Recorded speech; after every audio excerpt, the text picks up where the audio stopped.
Les pérégrinations d'Annabelle. Aujourd'hui, dans les pérégrinations d'Annabelle, j'ai le plaisir d'accueillir Natacha de C'est à toi. Bonjour Natacha. Bonjour Annabelle. Alors Natacha, tu as créé C'est à toi et la première question qui me vient, c'est pourquoi et quelle est peut-être l'idée que tu avais en créant cela, le C'est à toi. Le 7 à toi, alors il s'écrit avec un 7, Mhm. en clin d'œil à un des outils que j'utilise, mais c'est aussi un clin d'œil à une prise de conscience que j'ai eue il y a quelques années, où j'attendais dans la salle d'attente de ma vie qu'un miracle se produise, quand, à force de recherche et de réflexion, j'ai fini par comprendre que le miracle, c'était moi, et que c'était donc à moi de retourner en moi. Et avec ce que j'avais découvert sur moi, avec ma compréhension de moi-même, voir ce que je voulais faire de tout ça dans ma vie. Donc, c'était aussi à moi d'agir. Donc, c'est à toi, c'est un hommage à cette prise de conscience et une invitation à se souvenir que à la fois tout est en nous et à la fois tout est entre nos mains. Mhm. Super. Donc à travers cela, tu accompagnes finalement les personnes à aller C'est ça. redécouvrir leur potentiel, tout ce qu'il y a en elles, pour pouvoir voilà, reprendre leur vie en main quelque part. Tout à fait. Les personnes qui viennent à moi, en général, à un moment donné, soit se sont perdues, parce que elles ont grandi dans un environnement où on leur a dit tu seras mignonne si tu mets la table, oh tu vois comme tu es sage c'est très agréable, etc., etc. Et elles se sont soumises quelque part à ce contrat implicite de bah, quand j'obéis à l'autre, Mhm. quand je lui fais plaisir, je suis quelqu'un de bien. Et petit Mhm. à petit comme ça la connexion à elle-même s'est perdue. Et il arrive un moment, alors ça ne les a pas empêchées de construire une vie. Elles sont souvent installées en couple parfois, avec des enfants parfois, dans un métier, ou alors à un carrefour de leur vie où elles se demandent si elles vont changer de métier ou pas. Et à ce moment, elles réalisent que, eh bien, elles savent parfaitement œuvrer pour les autres, mais plus du tout pour elles-mêmes. Mhm. Et là, mon rôle, c'est de leur montrer qu'en fait, tout est encore là, c'est ensommeillé, mais qu'on peut déjà aller déterrer ces trésors via des outils de connaissance de soi. Et ensuite, on peut libérer les fonctionnements, enfin plutôt les émotions qui ont créé des fonctionnements dans lesquels elles sont enfermées. Et elles s'y sont enfermées pour pouvoir vivre dans la vie qu'elles se sont créées. Cette vie qui parfois peut être confortable socialement, matériellement, mais de plus en plus inconfortable à l'intérieur d'elle-même. Mhm. Oui, oui, tout ce qui crée le conflit intérieur et qu'on connaît. Je pense que chaque personne connaît ça une fois dans sa vie. Après, elle l'écoute ou ne l'écoute pas. Mais on passe tous hein, par là. On parle parfois, certains parlent d'une crise liée à l'âge, on peut dire la quarantaine, la cinquantaine, voire plus jeune. Mais c'est vrai qu'on sent bien à un moment donné que on s'est adapté, on est rentré dans l'école, une forme de formatage puis dans lequel on est rentré de plein pied, hein, on l'a voulu, mais à un moment donné, on sent que c'est pas forcément notre essence même, notre manière d'être, et qu'il y a une discordance hein, entre un appel intérieur et puis ce qui se passe à l'extérieur. C'est Et ça. Et hmm, pardon. Quand ce non, décalage est tel qu'il produit des symptômes euh, handicapants au quotidien, ça peut être des migraines, ça peut être des insomnies, ça peut être de l'eczéma, du vitiligo. Enfin, souvent, c'est à ce moment-là qu'on se dit, mais mince, qu'est-ce qui cloche dans ma vie? J'ai tout, quoi. J'ai un boulot, j'ai un métier, etc., etc. Et c'est là où l'aventure commence. oui, et une belle aventure. Et alors justement, tu parlais d'outils pour à la découverte de soi, et toi, tu en utilises plusieurs, hein. Tu utilises la numérologie, le human design et l'hypnose sagesse, entre autres. Est-ce que tu veux bien nous expliquer, alors rapidement, mais parce que les personnes ne connaissent pas forcément ces trois outils-là, en fait, en quoi ça consiste? Alors, la numérologie utilise les nombres, comme son nom l'indique, À savoir que par la date de naissance, déjà, on a un nombre qui nous est attribué. Le numéro de sécurité sociale contient cette date de naissance. Et à chaque lettre, notre identité, en fait, peut se convertir en lettres. Donc, il y a des équivalences, le A vaut 1, le B vaut 2, etc., etc. Donc, une fois qu'on a converti toutes les lettres en nombres, on fait quelques calculs et à partir de là, on dégage les vibrations que la personne porte par sa date de naissance et par son identité de naissance. Et grâce à une analyse de tous les liens entre les nombres, parce qu'en fait, on est une salade de fruits de nombres, nous. C'est rare de porter un seul nombre. Alors, dans toutes ces vibrations parfois contradictoires, ce qui crée des ambivalences hein, dans le concret, dans le quotidien, eh bien, en analysant donc toutes ces interactions entre les nombres, on peut dégager des forces, des points d'appui, on peut dégager des besoins essentiels, des challenges aussi que la vie va mettre et remettre sur notre chemin jusqu'à ce qu'on arrive à en extraire l'enseignement dont on a besoin pour se réaliser.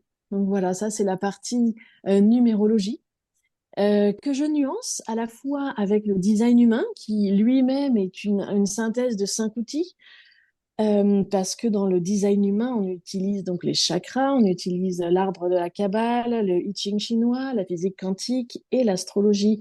Et là, on utilise les données de naissance, c'est-à-dire l'heure et le lieu, avec la date, bien sûr. Et de là, on extrait ce qu'on appelle une charte, c'est-à-dire une carte d'identité énergétique de la personne.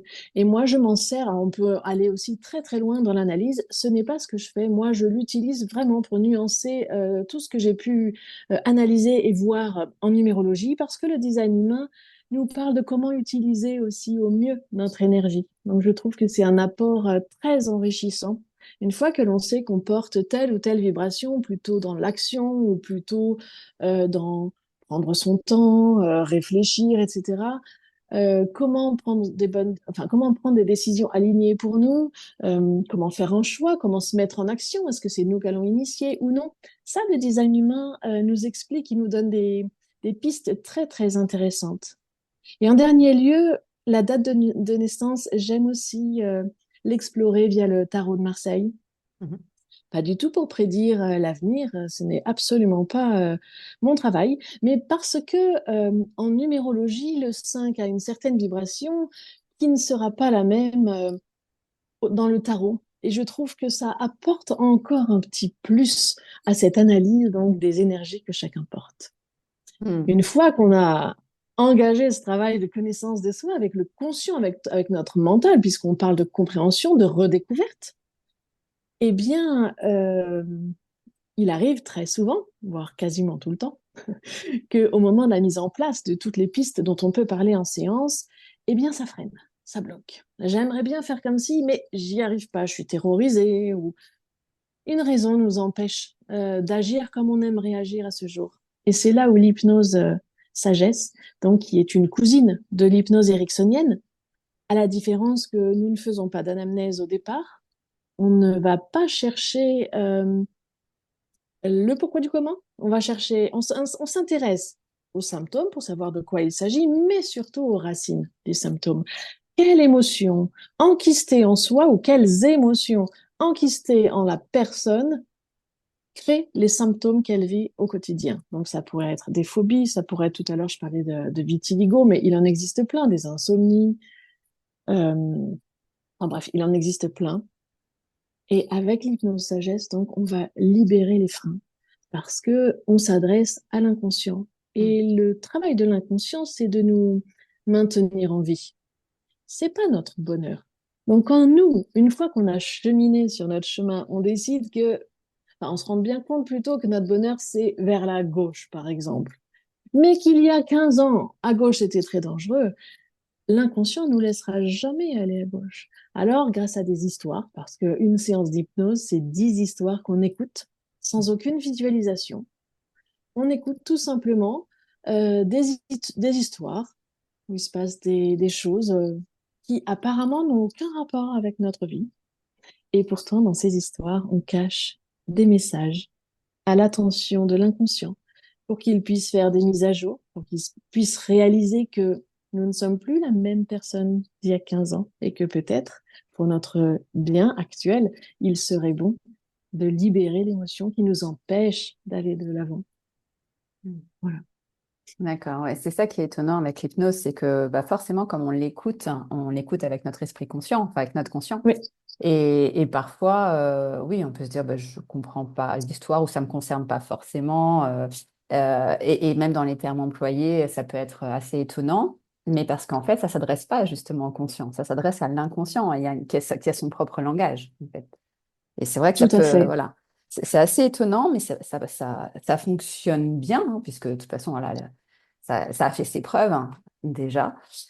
Et je trouve intéressant dans ton approche que tu amènes aussi cet outil inconscient, parce que comme tu le dis, on peut avoir voilà, mis en lumière nos fonctionnements. D'ailleurs, alors moi j'ai eu la chance de faire une séance de numérologie associée au design humain et j'ai été bluffée parce que ça révèle de soi, mais vraiment dans les fonctionnements, les qualités,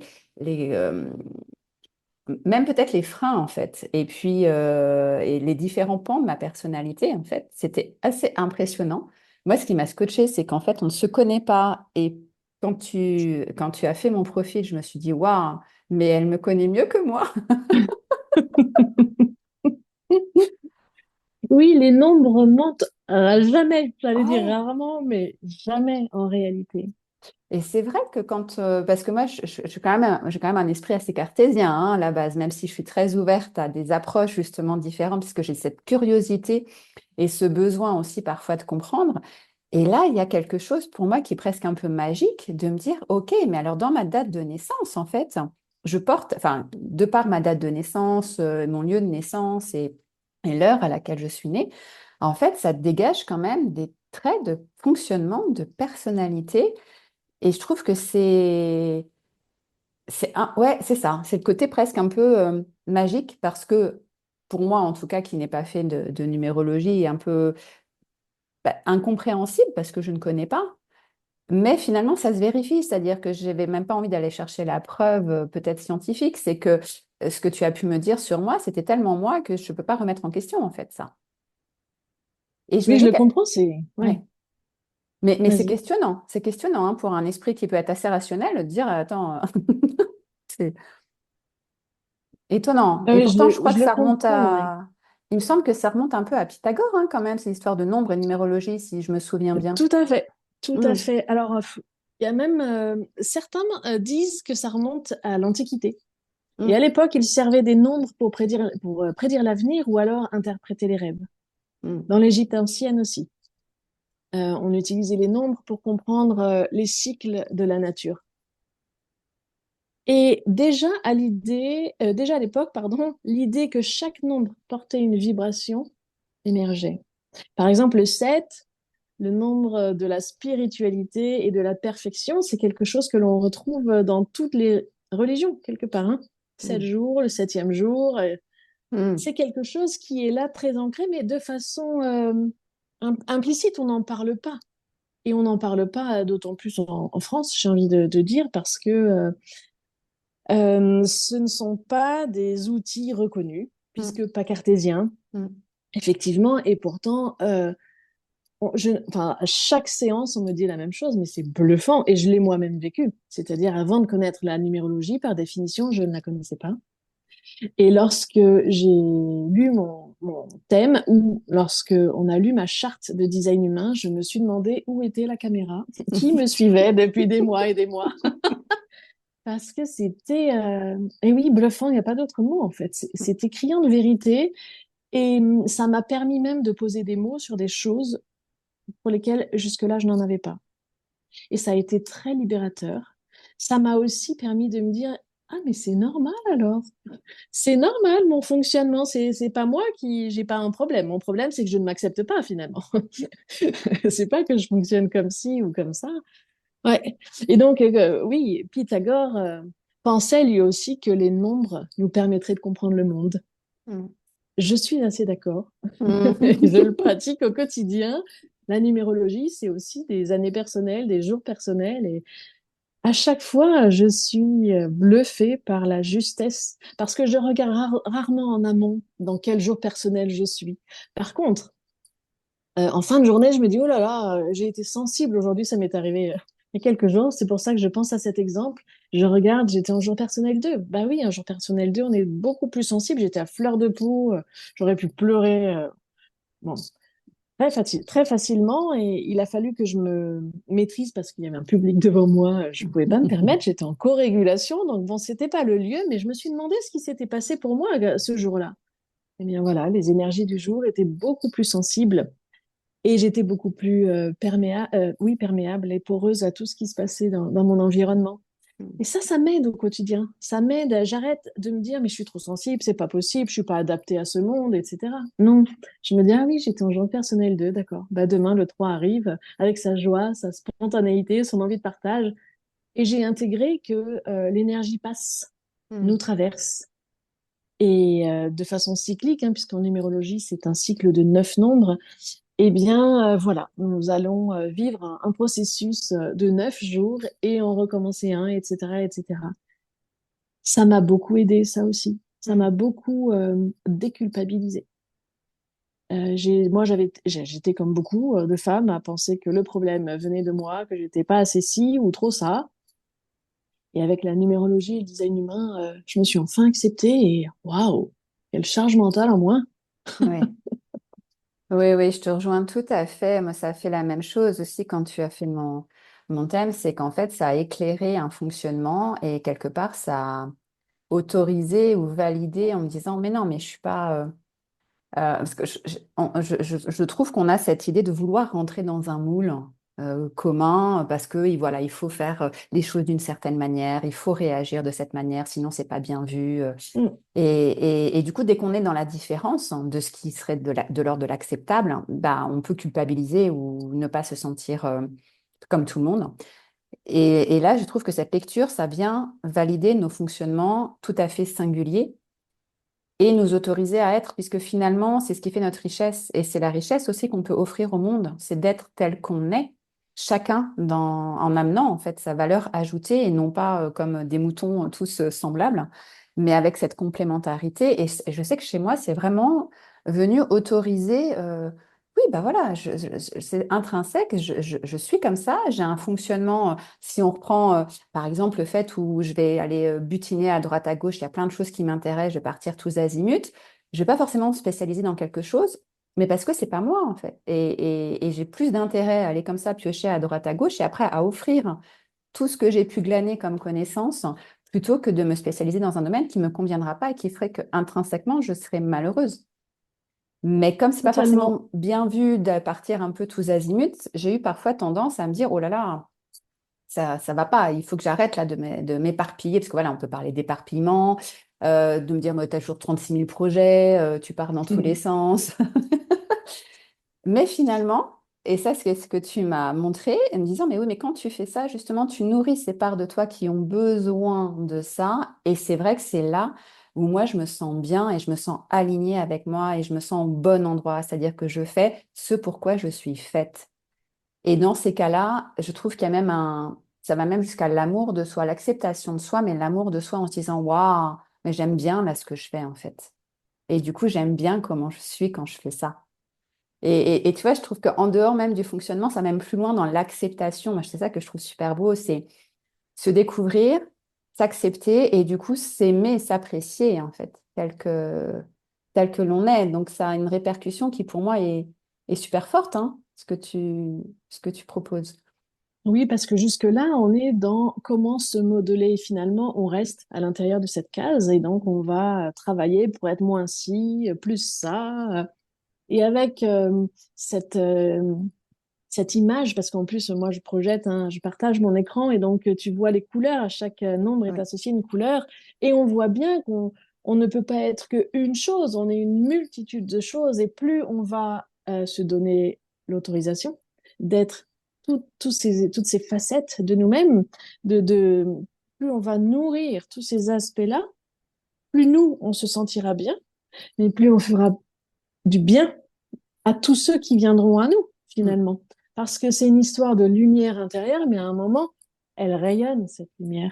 Et si on est tous éteints de l'intérieur, je te laisse imaginer quel monde nous attend. Mm. Et moi, cette histoire de lumière, elle me parle beaucoup. Moi, quand j'étais petite, je voulais être distributeuse de bouquets de fleurs. Parce que, mais oui, c'est original, j'en conviens. Mm. Mais parce que j'avais remarqué, alors je devais avoir 6 ou 7 ans, hein, que lorsque j'allais cueillir des fleurs en vacances dans les champs et que je les offrais aux adultes, il y avait comme une étincelle qui se rallumait. Et donc, implicitement, je comprenais qu'avant, elle était éteinte, puisque moi, je la vois se rallumer. Et c'était ma mission. Je voulais devenir distributeuse de bouquets de fleurs. Et donc, à ma manière, maintenant, je ne distribue pas des fleurs, non, mais je redonne, je réoffre à chacune, c'est souvent des femmes, mais les hommes sont les bienvenus, mais je réoffre à chacune son propre bouquet pour que sa propre étincelle se rallume et qu'à l'intérieur d'elle, elle se sente vivante parce que pendant des années, moi aussi, j'ai fait partie de ces femmes qui étaient mortes vivantes, qui Mm. fonctionnaient, mais qui n'étaient plus vivantes à l'intérieur. J'étais dans les jeux doigts, bien sûr, mais je me suis perdue. J'ai perdu la connexion à moi-même. Et à force d'entendre tu es trop, tu n'es pas assez ordonné, tu parles trop, eh bien, j'avais intégré que le problème, c'était moi. Et je ne percevais même plus que quand j'étais pas comme je dois être, comme je suis finalement, eh bien, à l'intérieur de moi, il y avait comme une pièce du puzzle, quoi, qui se décalait et ça donnait quelque chose de complètement branlant. Ça faussait complètement l'image de mon intérieur et je m'en suis pas aperçue pendant des années, pendant des années. Et ça a éteint un peu ma lumière jusqu'au jour où je me suis dit, bah, soit je la rallume, soit je meurs. Mm. C'était fort, hein? C'était Ouais, fort. ouais. Et donc, c'est ce jour-là que je me suis levée de cette salle d'attente. Et donc, j'ai commencé cette quête de moi-même. J'ai découvert la numérologie, quasiment simultanément le design humain. Et donc, là, je me suis reliée à moi. Et j'avais un rêve, c'était de voyager.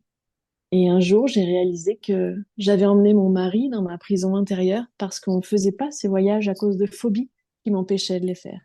Et c'est là où l'hypnose est venue lever les phobies et m'autoriser à vivre ce rêve de voyage que j'avais. Libérer aussi mon mari de ma prison, c'est-à-dire Mm. qu'en ouvrant la porte de ma prison intérieure, j'ai libéré tous ceux qui étaient à l'intérieur et c'était un vrai bonheur. J'ai donc expérimenté que savoir c'était bien, vouloir c'était chouette, mais ça parfois ça ne suffisait pas Mm. parce qu'on ne pouvait pas, on était empêché. Et c'est là où l'hypnose arrive et ouvre la porte si c'est bon pour Mm. nous. Mm. Ouais, c'est exactement ce que j'allais dire et c'est ce que je trouve génial en fait dans ce que tu proposes, c'est qu'il y a cet aspect découverte de soi avec la numérologie et le Ouais. design humain, compréhension de comment je fonctionne et révélation des talents.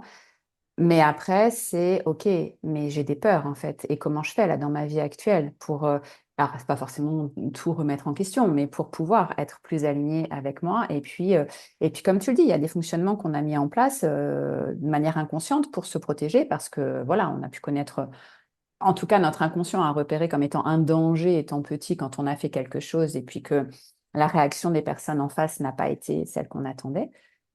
Mais en effet, si on reste juste au niveau conscient, bah, il y a des freins en fait, on peut pas. On aimerait, on sait, et je crois que c'est même pire, parce que finalement on sait, on aimerait tendre vers ce pourquoi on est fait, et en même temps il y a quelque chose intérieur, à l'intérieur qui fait qu'on n'arrive même pas à enfin j'ai envie de dire à se battre. Déjà, il faut pas se battre contre soi-même, mais on peut pas lever les freins parce qu'on sait même pas d'où ça vient en fait, c'est compliqué. Et Oui, là, puis on grâce arrive à à se convaincre l'hypnose, que c'est pas pour nous. oui, Alors, ce n'est pas pour nous, ouais. oui. Mhm. Et là, grâce à l'hypnose, donc avec cette double approche, j'ai envie de dire, tu vas permettre justement aux personnes de pouvoir lever les freins et incarner finalement pleinement celles qu'elles sont en tant que personnes, quoi. De pouvoir s'autoriser à être. Totalement. Effectivement, c'est très complémentaire et j'ai envie de dire, une étape ne suffit pas. Mm. Parce que même si on n'a pas d'eczéma, de migraine et de tout ce que j'ai pu citer auparavant, ne serait-ce que euh, retrouver un intérêt à prendre du temps pour soi, par exemple, dans un quotidien surchargé comme on vit tous, réussir à lever la tête du guidon et de dire, ah ben non, Là, je prends 2 heures pour moi. Qui le fait à l'heure actuelle? Qui le fait? Très peu, très peu. Ou alors, si on arrive à prendre ces 2 heures pour soi, se dire, OK, j'en fais quoi? Là, c'est aussi un grand néant. Je le vois bien avec mes clientes. Il y a une part de nous, on a besoin, voilà, c'est ça, on a besoin euh, d'inclure l'inconscient pour qu'il autorise la lumière à l'intérieur, pour qu'il autorise les connexions à l'intérieur. Si je me connecte à moi, je sais de quoi j'ai besoin pour ces 2 heures que je vais prendre pour moi. Si je me connecte à moi, je sais que j'ai besoin de prendre ces 2 heures. L'inconscient est là pour nous autoriser à les prendre. Alors, en mettant un peu de nuance, par exemple, est-ce que le monde vraiment s'arrêterait de tourner si je prenais ces 2 heures? Voyons voir. Parfois, une hypnose, c'est aussi ça. C'est juste remettre de la nuance dans un monde que l'on voit de façon rassurante, en mode binaire, mais qui finalement nous ferme beaucoup de portes comme ça. Mm. Mhm. Et alors pour le côté pratique, donc pour les personnes qui seraient intéressées pour faire justement ces séances avec toi, donc déjà, première chose, ça peut se faire à distance, ce qui est quand même bien parce que c'est Totalement. accessible pour n'importe quelle personne dans n'importe quelle région. Ça, c'est quand Oui, même oui, oui. un point important. Et après, comment ça se passe? Est-ce que tu peux nous expliquer?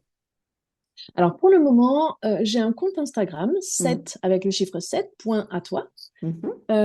Et donc, sur ce site Instagram, il y a toutes les informations et un lien vers un calendrier pour pouvoir prendre rendez-vous si on a envie. Un site est en construction, donc bientôt j'aurai mon site également, mais il y aura le lien sur le compte Instagram. Et à partir de là, eh bien, on convient d'un rendez-vous où la personne prend directement rendez-vous. Et je demande toujours s'il y a une problématique actuelle qui est un peu embêtante, qui nous gêne, quoi, ou si c'est un besoin de se reconnecter de façon générale à soi. Parce que parfois, on peut arriver aussi avec une problématique. Je comprends pas, je tombe toujours sur le mauvais garçon. Mhm. J'arrive pas à trouver quelqu'un qui me convient. Bon, bah là, on va aller creuser plutôt la relation. Qu'est-ce qu'on attend d'une relation? Pas d'un point de vue cognitif, d'un point de vue numérologique et design humain. Mhm. Voilà. Et ensuite, voir si l'hypnose, effectivement, aurait pas son utilité pour s'autoriser à Mhm. choisir quelqu'un de différent et pas éternellement toujours le même pour se reprendre le mur éternellement. Mhm. Mhm. Voilà. D'accord. Ouais, donc en fait, quand on te contacte, après, on t'envoie les informations donc, concernant, comme tu disais, hein, notre date de naissance, le Ouais, lieu, l'heure, nos oui, prénoms, nos noms de famille, de manière à ce que toi, c'est ça. en fait, tu prépares en amont, avant la séance, tu prépares le profil. Ah oui, oui, tout à fait, tout à fait. Au moment de la prise de rendez-vous, effectivement, il y a un endroit pour remplir tout ça, il y a quelques questions, et une fois qu'on a répondu à ces questions, moi, je reçois un mail avec toutes les informations. À partir de là, je commence l'exploration numérologique, design humain, et pour l'hypnose, c'est la même chose. C'est ce que je disais tout à l'heure, il y a 10 histoires, il faut écrire les 10 histoires. Il Hmm. faut inventer les 10 métaphores avec les informations qui serviront au mieux Hmm. ma cliente. Voilà. Oui. Donc, effectivement, il y a un gros travail en amont. Il y a un travail de restitution, donc soit alors pour le thème numérologique, soit lors de l'hypnose hein, que je vais donner. Mais tout se fait à distance. Et encore une fois, moi, la phobie s'est levée, c'était à distance. Donc, ça fonctionne très bien à Hmm. distance. Oui, oui, Mhm. oui. Pas besoin de présentiel, j'ai pas besoin de toucher deux oreilles et j'ai d'une caméra. Parce Oui. que parfois, en hypnose, on mène une petite enquête aussi, un dialogue avec l'inconscient Hmm.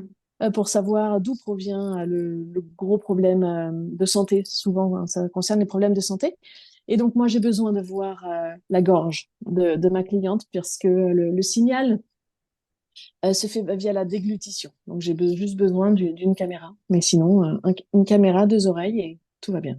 Ouais, c'est ça. Donc, une connexion Internet pour pouvoir être en Ouais, visio. c'est Et ça, puis un après, ça peut écran. se faire voilà, avec un écran. Ouais. Ok. Et puis le temps, bon, après, ça va dépendre de la séance qu'on fait, mais grosso modo, c'est à peu près 2 heures après le temps de restitution avec la séance. Ouais, alors moi j'écris 1 heure et demie, mais effectivement c'est plutôt 1 heure 3 quarts. Hmm. Parce que quand on prend bien le temps de discuter ensemble, ben, je trouve que c'est important de prendre ce temps. Donc oui, Hmm. prévoir une bonne heure 45 et pour l'hypnose 1 heure. Ouais, c'est ça. Ah ouais. Ah ouais. Et donc, en effet, c'est intéressant aussi de savoir que tu vas écrire chaque histoire en hypnose adaptée à chaque personne en fonction de, alors à la fois de la problématique, mais aussi de tout ce qui aurait été révélé dans le profil numérologique et avec le design humain. Donc, c'est Oui, hyper personnalisé. c'est très personnalisé. Après, on peut aussi reprendre une histoire qu'on avait racontée à quelqu'un d'autre en changeant quelques éléments pour l'adapter. À chaque fois, de toute manière, c'est personnalisé. Alors, soit l'histoire entière Mm, est réécrite, soit elle est personnalisée en ajoutant ou en enlevant certains passages, en tout cas en modifiant ce mm, qui a besoin de l'être pour que ça parle parfaitement à la personne à ce moment-là. Et mm, effectivement, je peux utiliser aussi parfois le thème numérologique en soutien pour l'hypnose, puisque comme je disais tout à l'heure, chaque nombre ayant plusieurs facettes, il y a des facettes très lumineuses et d'autres un peu plus sombres, et on peut aller travailler alors à la fois l'acceptation et à la fois l'équilibre mm. de chaque nombre via l'hypnose. Oui, oui. Ouais. Ouais. Et alors, ça me permet aussi, parce que c'est vrai que ça, je ne l'ai pas dit, mais ce que j'ai trouvé intéressant dans la présentation du profil, c'est que tu nous donnes à chaque fois donc, nos fonctionnements, la version un peu lumineuse et la version, comme tu dirais, plus sombre des nombres. Mais ce qui est génial, c'est qu'à chaque fois, tu nous donnes des pistes, en fait, pour rééquilibrer. Alors, ça va se faire en dehors de la séance d'hypnose, hein. Moi, je te parle vraiment du côté là plus Mhm. conscient. Mais je trouve ça super chouette parce que ça te donne aussi des outils, c'est-à-dire que c'est pas juste une lecture hein, de qui tu es, mais aussi voilà des outils pour dans le quotidien pour pouvoir rééquilibrer les choses quand voilà ça dysfonctionne au niveau d'une, on va dire d'un tempérament ou d'un trait de personnalité. Donc je trouve ça intéressant aussi parce que on repart en fait avec une petite boîte à outils aussi de ta consultation. Et ça me paraît, c'est important pour moi de le préciser, je trouve. Oui, c'est le but parce que si au début, je parlais d'une case dans laquelle on s'enferme et qu'après la séance, moi, je vous Mm, enferme dans une autre, j'ai raté ma mission en quelque mm, sorte. Mon but, c'est que chacun soit élargisse sa case à l'infini, mm, soit en sorte carrément. Donc, pour moi, c'est très important de donner des pistes. C'est très important aussi de ne pas enfermer et de toujours laisser ma cliente maître de sa vie. mm. Il y a qu'elle qui... Alors, je peux pas dire à qu'elle qui sait, puisque moi, j'apporte aussi un savoir, bien sûr. Mais elle seule peut me dire exactement comment le nombre vibre, enfin, comment le nombre se manifeste actuellement dans sa vie. Je peux donner quelques descriptions, mais quelle description sera la plus parlante? C'est vraiment un travail à deux, c'est un partenariat pour moi. Mm. Et c'est pour ça que les séances durent 1h45, c'est que ce Mm. partenariat, mais il prend du temps, il faut le temps de construire ensemble.